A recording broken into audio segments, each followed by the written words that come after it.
गव्हाणे दाम्पत्य राज्यस्तरीय पुरस्काराने सन्मानित। नमस्कार, प्रजाशाहीचा आवाज न्यूज वरती आपले स्वागत।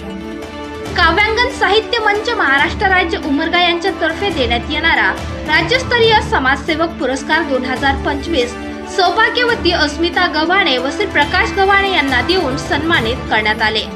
सौभाग्यवती अस्मिता गव्हाणे व प्रकाश गव्हाणे यांना प्रचंड समाजकार्याची आवड आहे। महिला आर्थिक विकास महामंडळ आणि माता जिजाऊ रमाई सेवा प्रतिष्ठानतर्फे असलेल्या विविध योजना दीनदुबळ्या पीडित समाजापर्यंत पोहोचवण्याचे काम श्री व सौ गव्हाणे करतात।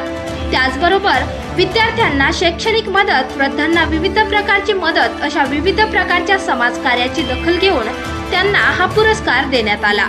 उमरगा येथील समाज विकास संस्था सभागृह येथे उमरगाचे लोकप्रिय आमदार माननीय प्रवीण स्वामी, सुप्रसिद्ध लेखिका सुवर्णा पवार, सुप्रसिद्ध साहित्यिक डॉक्टर विजय कुमार कस्तुरे, विधितज्ञ सुभदा पोतदार, काव्यांगणचे संस्थापक विकास राठोड, कार्याध्यक्षा नांदेडच्या सुप्रसिद्ध कवयित्री ज्योती लाभसेटवार यांच्या हस्ते दिनांक 12 ऑक्टोबर 2025 रोजी प्रदान करण्यात आला।